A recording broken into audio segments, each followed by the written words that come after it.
भारताच्या विजयासाठी गोव्यातील सनातन राष्ट्र शंखनाद महोत्सवात शतचंडी महायज्ञ।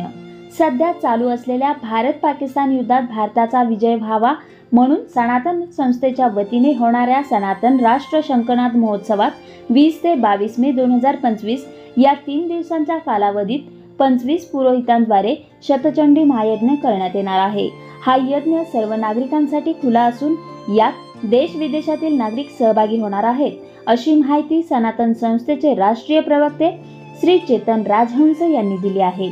पाहूया काय म्हणाले। युद्ध परिस्थिती आहे, या परिस्थितीत भारताचाच विजय झाला पाहिजे आणि म्हणून शतचंडी यज्ञाचं आयोजन सनातन संस्थेने गोव्यामध्ये केलं आहे। 20 मे ते 22 मे या कालावधीमध्ये हा शतचंडी यज्ञ होणार आहे। आपल्या सगळ्यांना माहिती आहे की भारत माता ही दुर्गा स्वरूप आहे आणि दुर्गेची उपासना एक आध्यात्मिक अनुष्ठान म्हणून शतचंडीच्या रूपात येथे केली जाणार आहे। आपल्या सगळ्यांना आध्यात्मिक स्तरावर या कार्यामध्ये सहभागी व्हायची इच्छा असेल तर आपण या कार्यक्रमात सहभागी होऊ शकता, कारण हा कार्यक्रम, हा यज्ञ सर्वांसाठी खुला असणार आहे।